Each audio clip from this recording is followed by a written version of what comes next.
All right, let's go ahead and do this. Good morning, everyone, and welcome to Classics 160D2 Classical Mythology. Today we have Lecture 2.2, Ancient Greek Origin Stories, where we move from discussing mythology more generally into the actuality of classical mythology and one of the greatest stories ever told with the birth of the ancient Greek gods. So let's, without further ado, dive right into this thing. What we're going to do today is we're going to start by finishing our discussion about the meaning of mythology, how we actually define that term, and how it differentiates itself from similar terms like religion or folklore or legend, things like that. From there, we're going to move into a part that I call the Bard's Tale, and we'll talk a little bit about the oral poets of archaic Greece and how we know, or how we think we know, how these early myths were actually conveyed. And then we'll conclude today by talking about the actual story of the birth of the ancient Greek gods, starting with chaos, hence out of chaos, and ending with the Olympians, and eventually the first man and the first woman, according to ancient Greek myth. So, a few things to get in order first, right? Basic announcements. You guys should know the deal by now. Go ahead and put this thing in speaker view mode by clicking in the top right-hand corner. If you don't want it to move around, go ahead and feel free to pin it right there. If you have any questions, go ahead and direct message your TA. They should all have access to that right now. If you're still wondering who your TA is, go ahead and get on D2L, and there should be a link somewhere creatively called Who's My TA, right? I thought long and hard about that one. Click on that, find out who it is, and you can shoot any questions to them. As we start to talk about some of the group work you guys were doing in preparation for today, that will be the person you want to contact if you had any issues there. Honors projects, one of my favorite announcements. Oh, hold on. I got a message from one of the TAs here. All right, Katie, let me go ahead and see if I can make you a co-host. I thought that would have set that there for good. All right, Katie, you are now a co-host. Now all the TAs should have access to the chat. Katie, I'll go ahead and try to make sure that comes through kind of when we start moving forward. But anyway, back to one of my favorite announcements of every class, right? How honors projects are still not done. In fact, I haven't even worked on it since Monday. So I will get that to you by the end of the week for reals, what I want you to do there. And I promise to make it extra fun and exciting. In other unwelcome announcements, you've got your first actual homework thing due this Friday, okay? So this is reading response number 1. You can find the submission folder either under assignments or go ahead and go to Friday's class and the submission folder will be sitting there. And what I've tried to do is go ahead and lay out exactly what I want you guys to do to get full credit, right? The basic requirements are going to be, 250 words and at least 2 references to the texts. Those can be quotes, they can be paraphrases. Either way, whenever you're drawing upon the text, make sure to put that parenthetical citation that says something like Hesiod, Theogony, lines 35 to 42, right? So that who's ever reading this can backtrack from what you just mentioned and go double check that. Okay, so a couple quick questions here. One student was asking any deal on updates for going in person. At the very, very beginning of the class, we were eyeballing basically, I guess what would be, we have a holiday next Monday, so it would be next Wednesday, September 9th. That is emphatically not happening. I listened to the president's address yesterday, and he said that, nope, we are staying in phase 1, which is essential classes only. I know we all here think that like classical mythology should absolutely be an essential class. I don't know, we're getting a raw deal, but we're staying online. I will, again, try to make these lectures as interesting as possible so you don't fall asleep and start drooling on your keyboard during the middle of class. But all online next week, for sure. I don't have any information beyond that. The other question was about honors projects. If you're going to do the course for honors credit. If you're already part of the honors college, that will be something that you have to do if you want the honors credit. If you're part of the honors college and you don't want honors credit, you don't have to do it. And if you're not part of the honors college, you definitely don't have to do it. But I may go ahead and share what the requirements are anyway, and you guys could maybe think about doing something similar for the semester-long project for the class. And we'll hear more about that on Friday as well. On Friday, we're also going to start talking in depth about the final project. Okay, so what the kind of steps are along the way and what the options are in terms of what you produce. I don't want to give it away, but I think there's going to be a lot of cool possibilities for you guys to take classical mythology and turn it into something awesome that everybody can enjoy. All right, so enough with the announcements. Okay, back to our discussion last time, right? We started this discussion about kind of first, why we study mythology, right? And in terms of understanding ancient Greece, mythology is really important because it tells us about ancient Greek culture and values and how they perceive the world. In terms of the modern world, right, we get a lot of things in terms of art and literature, in terms of drama and architecture, pop culture that reference classical mythology. And it gives us a sense kind of more broadly across the world for the general diversity of ways in which people have kind of understood their relationship to nature, to the supernatural, to all those things. So, and then the most important one, of course, right? Not that it's easy, whoever said that last time, but because it is the most fun you can have at the U of A and still get credit for it. All right, so here's what I had you guys doing when we embarked upon the semi-failed attempt to do kind of group work in class last time. But I wanted you to focus on two questions, right? Basically, what the difference is between mythology and religion, and what the difference is between religion and science. So hopefully you guys had the opportunity over the past kind of 36 hours to play around with some sort of video chat software. Again, the idea here is that moving forward, what I'd like you guys to be able to do is basically kind of pause the Zoom thing here, right? Just turn off your camera, turn off your microphone, go over to like whatever the other like video chat thing is, work with your group of 5 people for like 10 minutes, and then jump right back into the Zoom thing, all right? And at first, right, we're dealing with 500 people. It's gonna be slow, it's gonna be messy, it's gonna be annoying, nothing's gonna work the way it's supposed to. But like a phoenix, we shall rise from the ashes and survive this, so that when we get into the middle of the semester, that sort of small group work is going to be kind of working very smoothly. Instead of trying to do that again right now, because we've got a lot of good like storytelling to do later on, how about you guys just light me up in the chat right here, and let's hear some of the kind of explanations for what you guys came up with to these two questions, all right? So first off, go ahead and let me know what you guys came up with for that first question, the difference between mythology and religion. Again, I don't need like, I don't want you guys to have like looked this up. I really want your like honest opinion. I'll go ahead and type in some notes with what you guys come up with.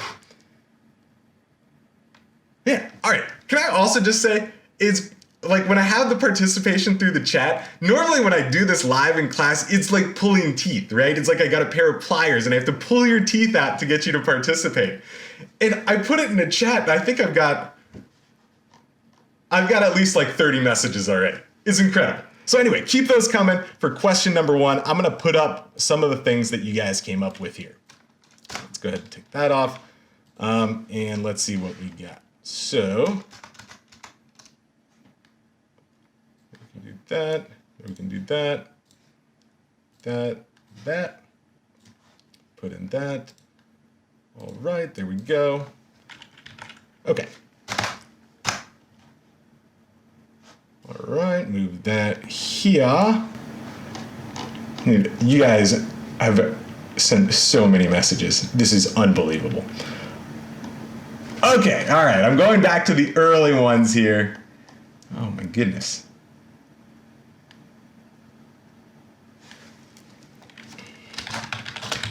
All right, so we have myth is mainly about stories, whereas religion has many more aspects. Myth is kind of an ancient religion that's no longer followed.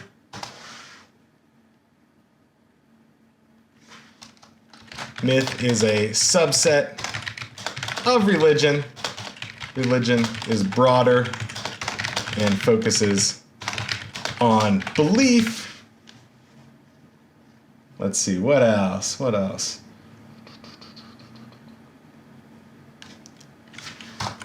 Myth focuses more on stories and characters.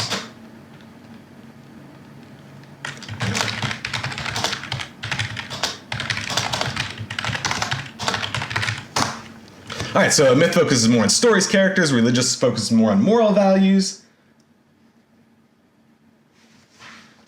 Did we do attendance? Right, also very relevant. No, we haven't done attendance yet. We'll get to the attendance eventually, but also important to know in terms of the difference between mythology and religion, attendance.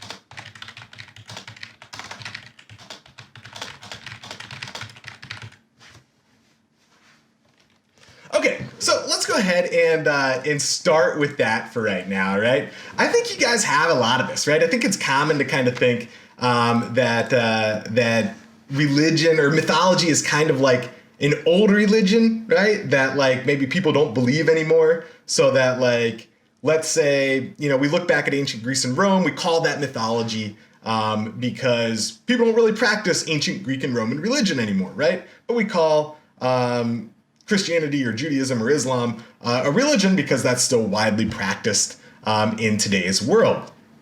And that's one way to look at it. The more kind of standard definition is what a lot of you guys touched on in what you were coming up with here, right? And that's that mythology tends to be this kind of subset of religion that focuses on stories and explains kind of how things got to be the way they are, why they are the way they are, that sort of thing. Whereas religion tends to be a little bit broader and include things like belief systems and customs and rituals and morality and beliefs about the afterlife and all that stuff falls under religion, and myth kind of tends to be the stories. So that's a great starting point.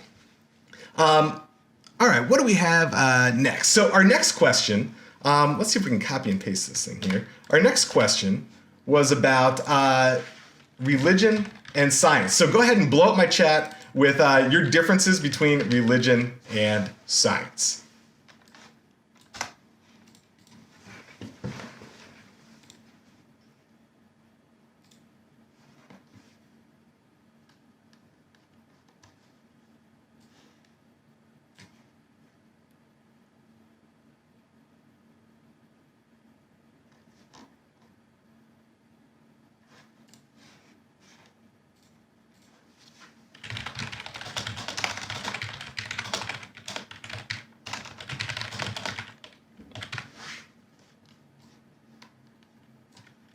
All right, we have religion is belief, but science is fact.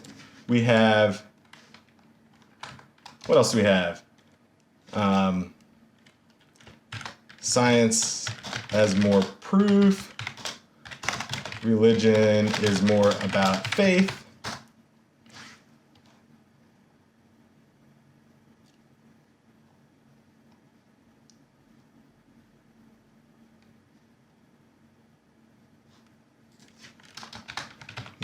Religion is fictional. Science is real. All right, not mincing any words there. Let's see.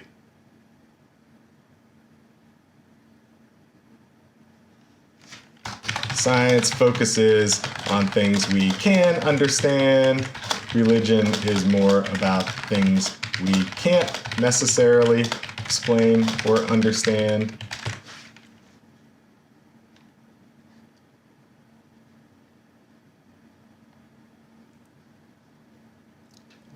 Anything else?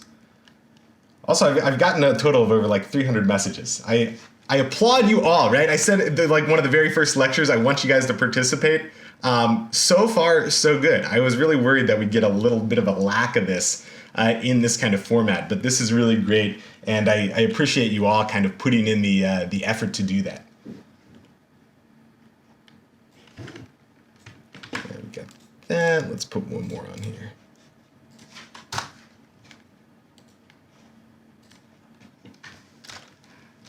All right, so science is empirical, religion's supernatural. Yeah, so some kind of mix of all of these things. I really like that last one, right? Sometimes we think that the division might be along the lines of something like, religion's like about the supernatural, whereas like science is about the natural world. In reality, I think it's more along the lines of that last comment that somebody mentioned there, where, religion... and we got a few comments on this, right? Religion ends up being something that's very difficult to prove or disprove, right? Not necessarily that it's right or wrong, but just that there's no way to empirically test it, right? Whereas science, get my big old head out of the way, science is something that can be tested, right? So that tends to be at least a definition that works for me, where you're not saying something is true or false. Religion is, fake, whereas science is real. Rather, religion is something that just can't be proven, whereas science is something that can be tested. Okay, so those are a good set of definitions to start working with. All right, now let's jump into part 2 here and the ancient Greek origin stories. And I call this a bard's tale because we tend to think it was this old Greek kind of oral poet going around from house to house singing the tales of the birth of the gods. And that poet's name is Hesiod, right? So you can look over there, and he wrote, let's not say wrote, but he composed 2 different texts, all right? And the name of those texts are the Theogony, which is about the origin of the gods, and the Works and the Days, which is the text about the relationship between gods and mortals, okay? So these are 2 of the foundational texts. Now, one of the really interesting things about Hesiod is that, he's one of the most kind of prominent early ancient Greek authors, and yet we know so little about him, okay? So we don't even know if this dude existed, right? So we attribute these texts to him. We don't even know if he's real, right? Ancient Greeks thought he was real, but we don't have texts that he actually wrote down, right? Those don't exist. What we have texts written centuries later that say this dude Hesiod, hundreds of years ago, composed these texts, the Theogony and the Works and Days. And so that's one of the main questions. And there's these kind of series of questions that arise both with Hesiod and with Homer, all right? So scholars today, classicists today, think that if these people were real, right, they were living somewhere between 800 and 700 BC, all right? That's what we'd call the 8th century BC. And if you remember back, right, hopefully some of you guys remember back to the kind of historical timeline that we did earlier. This is just when Greece is coming out of the Dark Ages. Hesiod's works and Homer's epics, right, are 2 of the earliest texts that are composed once writing kind of reappears. Now, scholars have asked this series of questions, both about Hesiod and even more about Homer, and we'll talk about it more as we get deeper into the semester. That question, or some of those questions are, A, were these actual real people? B, maybe instead of being one single person, we think that it might have been a kind of group of people who were telling stories, right? And that what we have today is some kind of amalgamation of multiple versions of stories that were being told throughout Greece in very kind of early time. And then another question is that there had been a long-standing debate about whether these early texts were something that were actually written down or something that were performed, okay? So were they kind of written and people would read them? Were they performed like like a medieval bard, right, going around singing the tales of chivalrous knights. And it wasn't until like the early kind of 20th century where we started to get some answers to that question. And the key to it ended up being the form of these texts, right? So Hesiod's Works and Days and Theogony and Homer's Iliad and Odyssey are both what we call epics in the sense that they are written in epic verse. They're poems, and they abide by this sort of type of verse that we call dactylic hexameter, right? And what that comes from is the Greek word for finger, all right? So the Greek word for finger is dactylos, and think of like a pterodactyl, right? The winged fingers. And they call it a dactyl because when you look at your finger, you have kind of one long little knuckle bone type thing, and then two short ones. And that's exactly like this would have sounded when it was composed, right? It's like dum diddy dum diddy dum diddy dum diddy dum diddy dum dum, right? And so it's that kind of long, short, short that gives us our term dactyl, and then the hexameter is the fact that there are 6 of those, okay? So that's where it comes from. And what these early scholars of classics discovered was that the reason, or one of the main reasons they did this, was because it makes it easy to basically compose as you go, right? So think of this almost like an ancient version of like freestyle rap, okay? You're like composing as you go, and yet you need it all to flow together smoothly, all right? And so what they did is they'd come up with different nicknames for all these different gods, right?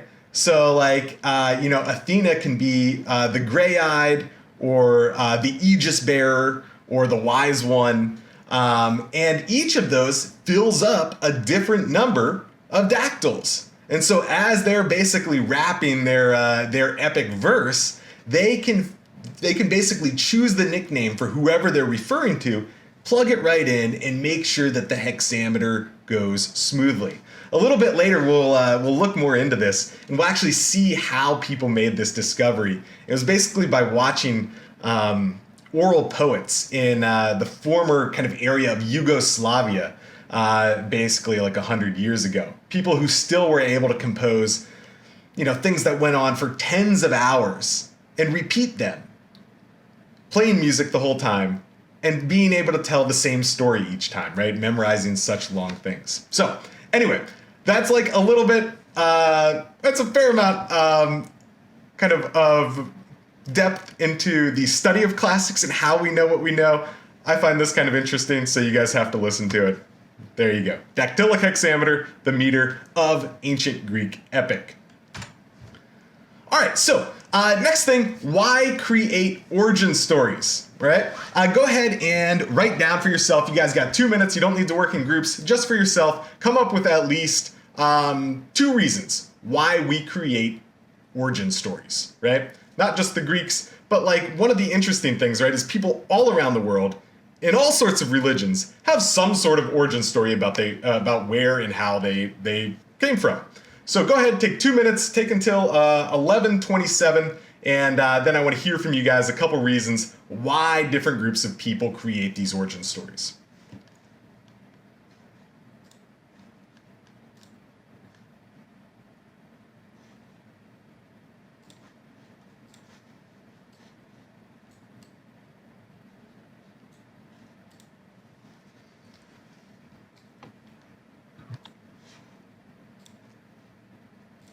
And as we go here, I'll be putting some of the answers that you guys are sending in into the PowerPoint.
All right, so we got a good set of answers here, right?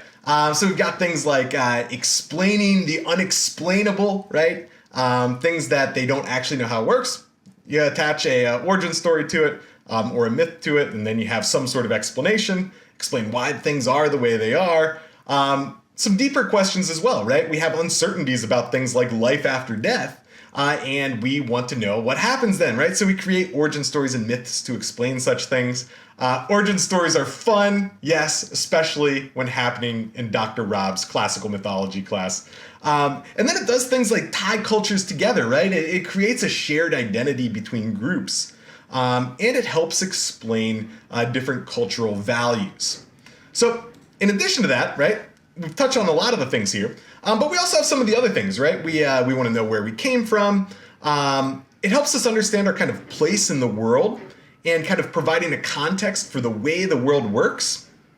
And it also, I think one of the things that we didn't touch quite as much on there is that it gives kind of a justification for why the world is the way it is, right? Now, think to yourself, you don't have to send it in the chat or anything, but think to yourself, like, who might be particularly interested in justifying why the world is the way it is? Think.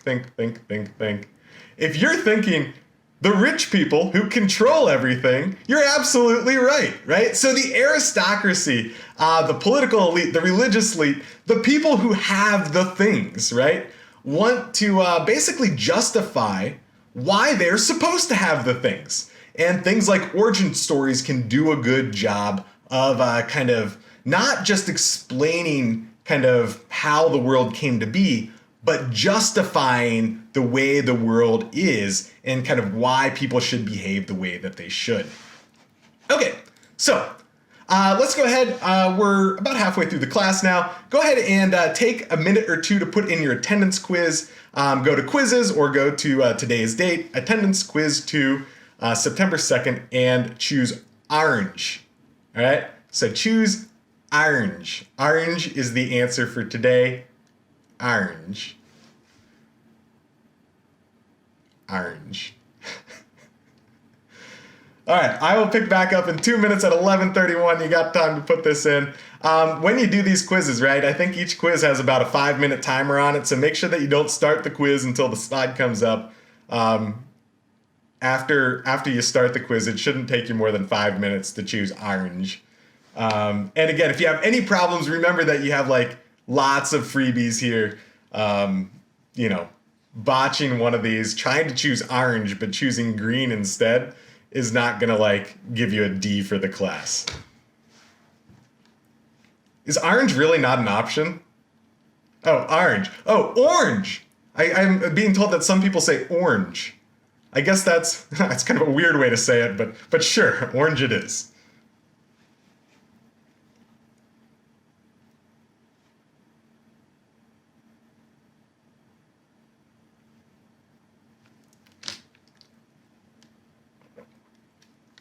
Do a little hydrating here. This class is brought to you by Kirkland Vitamin Rain. Less expensive than actual vitamin water, and just as hydrating.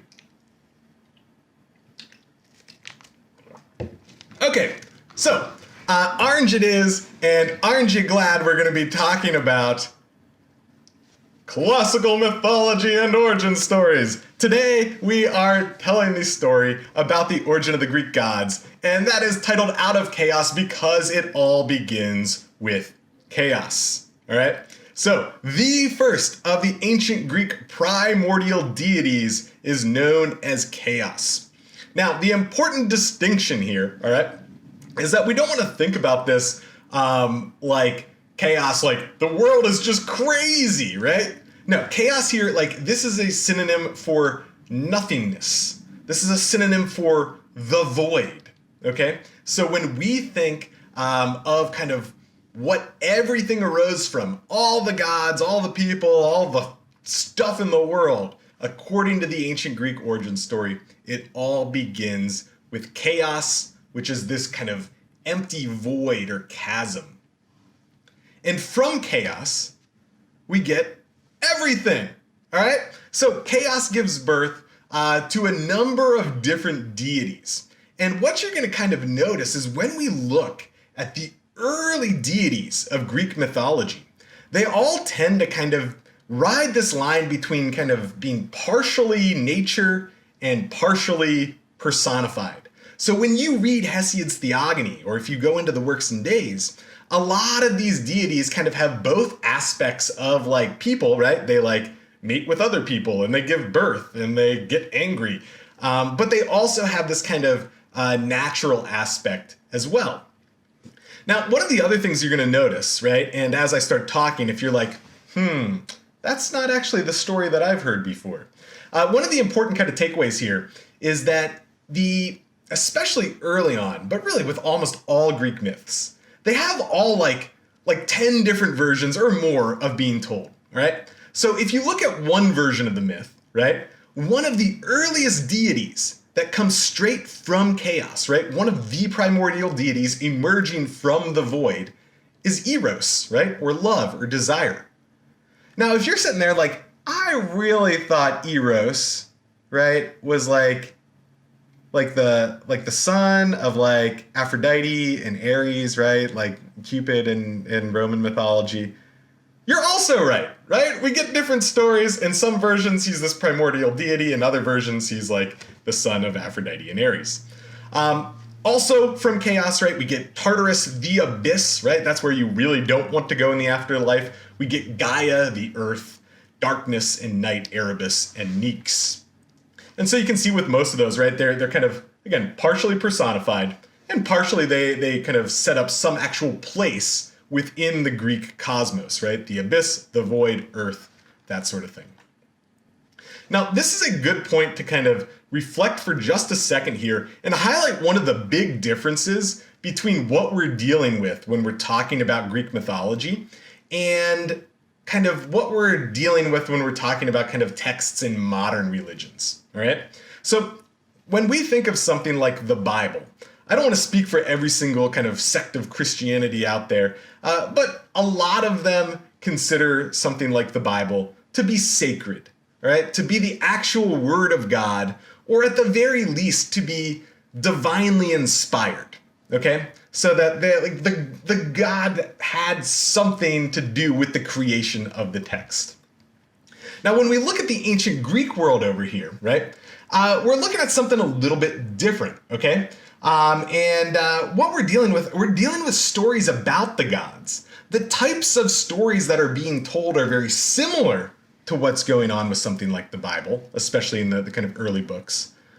But the nature of it is very different. It's not sacred, okay? Nobody's claiming that the Theogony is the word of the Greek gods themselves. Instead, they're just stories about the gods. And that's one of the reasons you can have so many different versions of each kind of one of these myths. So, important distinction right there.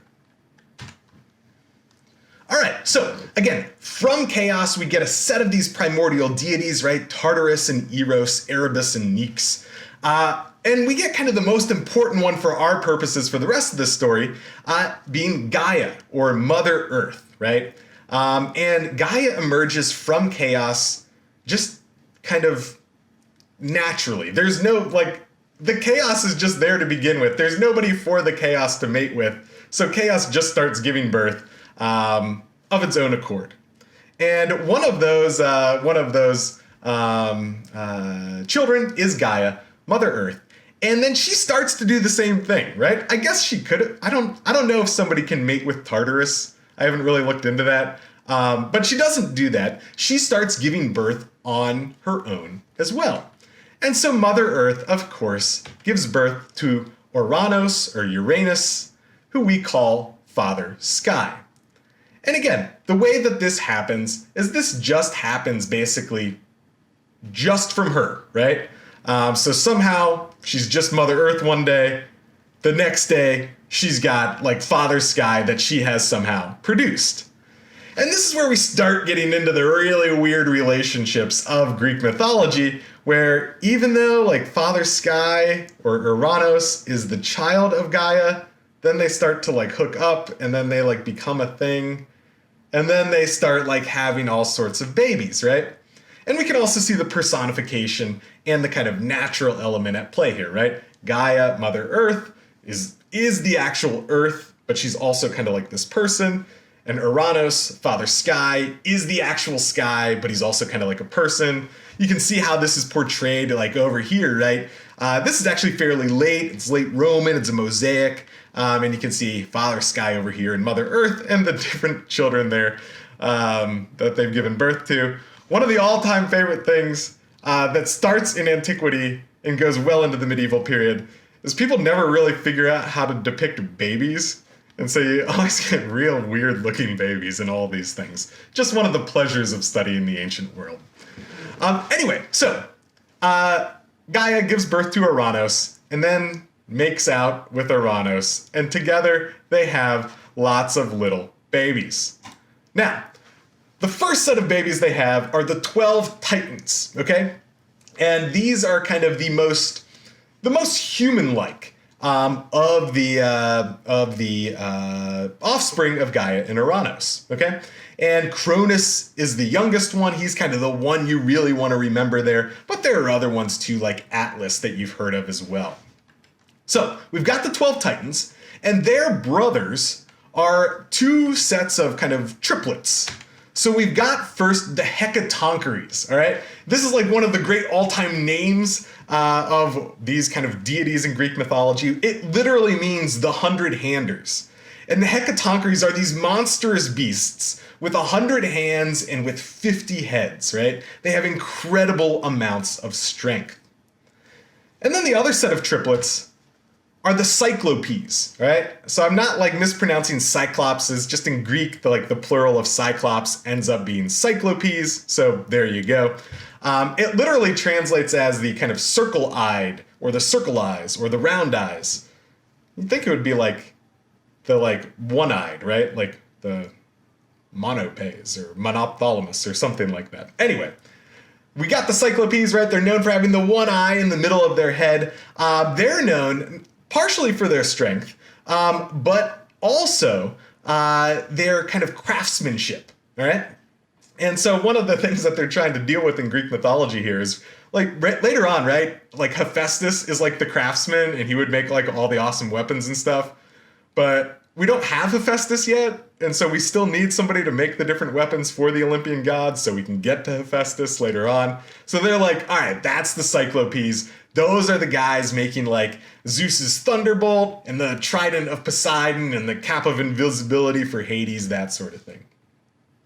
Now, what ends up happening is this very, very sad story where like Father Sky, Uranus, right, is so ashamed by these monstrous beasts, the Hecatoncheires and the Cyclopes, that he bottles them up inside of Gaia, right? Puts them basically back into the womb of Mother Earth. And she's like understandably upset at this, right? You would be understandably upset too if like you took all the time and effort to have these babies and then the person who like helped you create them was like, these babies suck, just take them back. And so Gaia starts plotting, and she starts plotting with the Titans. And the only one kind of brave enough to take on the challenge was the youngest of the Titans, Cronus. And that tends to become a theme. It's usually the youngest that actually ends up stepping up to complete these brave deeds. And so what they do is after Uranus ends up having a lot of wine and going to try to make out with Gaia and gets all naked, Cronus comes in with the sickle that you see here, and then ends up slicing off the member of his own dad, right? Castrates his own dad in revenge for kind of bottling up his siblings. Now, what do you do after you've castrated your own father? Well, of course you take that, godlike member and you launch it through the heavens, okay? So they launch this thing, right, through the heavens, and it's flying all around. It's bleeding everywhere, all right? It is not a pretty sight. And the blood that's falling to the ground, it's actually creating things along the way, all right? So from the blood, you're getting like the giants. And you're getting the Melii, which are kind of a race of like kind of nymph. And then finally, with a giant crash, all right, it lands into the Mediterranean Sea, right? I assume it was a giant crash, and it starts frothing everywhere, all right? This is near the island of Cyprus, which is southeast of mainland Greece. And it's like bubbling up and frothing. It must have been quite the scene, especially when out of this froth, we get Aphrodite, the goddess of love, right? So she emerges, and this is why you see Aphrodite frequently depicted kind of on the half shell, right? Not because she's like a scallop or something, but because she emerges from the sea, from the member of Ouranos. And that actually is where she, at least debatedly, where she gets her name, Aphros meaning kind of foam or froth, and that's how she emerged from the sea. Now, side note here, what you're looking at is the birth of Venus, or the birth of Aphrodite, from Botticelli, which is late 15th century painting, and one of the first kind of major works of the Renaissance. And we can maybe talk a little bit about this later, but it's super interesting. You know, the Renaissance gets its name from the rebirth, right? And what it is, it's the rebirth of classics, right? So for like 1,000 years, all anybody has done is like paint pictures of Jesus, right? They build like buildings for Jesus, and they paint pictures of Jesus, and they write stories about Jesus. That's all anybody does, right? And it's great, right? That's like mainly the medieval period. And then finally, right, they start going back to the ancient Greek and Latin texts and engaging in these ancient stories, and art and literature and architecture and all these things start just a little bit to include some of these ancient stories, and that's why we call it the rebirth. And what you're looking at here is one of the kind of very early kind of manifestations of that. Okay, so Cronus, it turns out, is no better than his own father. All right, so Cronus leads this rebellion. After overthrowing his dad, he decides he doesn't actually want to free the Hecatoncheires and the Cyclopes, so he just keeps them chained up down in Tartarus. And then he gets this prophecy that his own child is going to overthrow him. And so what he does naturally is he starts eating his babies, right? So we get Cronus over here. This is a Roman relief. His wife and sister, which is also pretty messed up. This happens very frequently in Greek mythology. They have a bunch of babies. They're going to turn out to be the Olympian gods. And Cronus starts eating all of them, right? Rhea pops out a baby, Cronus eats it. Rhea pops out a baby, Cronus eats it. This is, somebody asked if this is the Goya painting from his kind of Black period, and it is. Goya's Black period is incredible. If you ever go to Madrid, you have to go see this stuff. It is super dark and a really, really kind of, dark take on eating one's children. And also, he wasn't actually there to witness this because, spoiler alert, the Olympians are going to pop back out. And it would have been really messed up if he actually chewed them like this and then they popped back out in pieces and they'd, I don't know. Anyway. Still a cool painting. I think it's at the, as somebody asked where they can see this painting, I think it's at the Prado in Madrid. But somebody can confirm, confirm that and then send it my way. Okay, so he eats all the babies. Rhea, right, just like her mom Gaia, is upset that her babies keep getting destroyed. And so for the last baby, she gives him a rock instead. And Cronus eats that rock, thinking it was little baby Zeus. But little baby Zeus, he gets whisked away to the island of Crete, and he's raised there by nymphs. And it looks like a pretty awesome place to get raised. If you guys ever get the chance to go to Crete, it's an absolutely fabulous place. It's all mountains and ocean. You're either climbing in the mountains or you're on the beach. Fabulous. A nice place to be raised if you're an Olympian god. Now, when he comes of age, he ends up basically tricking his father, right? By getting his mom to, basically getting Rhea to give him that kind of syrup of ipecac, right? That stuff that makes you vomit. And Cronus ends up basically vomiting out all the Olympians afterwards, all right? Now, once all those Olympians are kind of covered in barf and they're back in the real world, they start teaming up with the Hecatoncheires, right? They free the Hecatoncheires, who are ultra strong and start throwing boulders. They free the Cyclopes, who start giving them weapons, right? The thunderbolt, the trident, the cap of invisibility. And they go to this epic battle known as the Titanomachy, right? The battle with the Titans. And after this long battle, right, the Hecatoncheires rain boulders upon the Titans, and the Olympians are able to prevail, becoming the kind of new rulers of the Greek pantheon, right? The kind of new primary Greek deities. And Zeus, the one who kind of led that rebellion, ends up being made kind of the leader, right, the king of the Greek gods. Now, the Titans end up getting these terrible kind of punishments. Atlas ended up being the leader of the Titans in this battle, and so of course, right, he's forced to hold the world upon his shoulders. And we'll continue that story later in the course once we get to our main man Heracles, who ends up kind of helping him out a little bit, and we'll see how that plays out later on. But until that point, Atlas is basically stuck holding the whole thing up. And we can see an ancient portrayal here and a much more modern portrayal outside of Rockefeller, the Rockefeller Center in New York. Okay, so then to kind of wrap up our story today, right, we've got the second generation of Titans. They weren't part of the original thing, but we got Prometheus. He basically molds man out of clay, and you can see that on this ancient Roman sarcophagus here, right? This is the first actual human, and Prometheus over here molding him, and then you have Athena blowing life into the human, and you get the first man. But the problem is that, like, humans suck, right? We can't do anything. We're, like, slow, and we're weak, and we don't have claws, and our teeth are dull. And so, like, Prometheus is like, man, you're gonna just die out there so quickly. And so he gives man fire. And this makes Zeus so upset that he chains poor Prometheus to a rock. And every day Zeus kind of comes in the form of an eagle and eats his liver, and every night it grows back. And that cycle just happens again and again and again and again. Now, we also have to have the birth of woman, right? And it turns out that Zeus has his brother Hephaestus, or his son Hephaestus, create woman. And he does this, I kid you not, he creates woman to make men miserable. I didn't say, like, I'm not making this up. That's how it's written, right? Woman is created to make man miserable.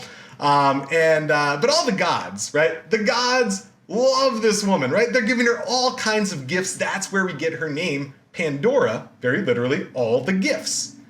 And she puts all these into a lot of these go into this box, and she's given this kind of command, do not open the box. So what does she do? Yep, she opens the box, obviously, right? And everything flies out, all the terrors of the world, right? Pestilence and plague and all that stuff. And there's one thing left in the box at the end, right? Even though she's kind of ruined all of mankind. And that one last thing is hope, right? And I never really understood this. You'd think you'd want to, like, have hope out in the world instead of in the box. But I guess it doesn't make for as nice of a story that way. Anyway, that's the birth of man and woman and the Greek gods. All right, so for Friday, your homework for Friday is to actually read Hesiod's Theogony. It is tough and complex. Do your best, all right? We're not looking for the right answer on these reading responses. Do your best. Try to think creatively and originally there. Support your arguments with examples from the text. You do that and you're going to get credit for it, all right? So look, have a great couple days, and I will see you Friday, all right? All right, bye everyone.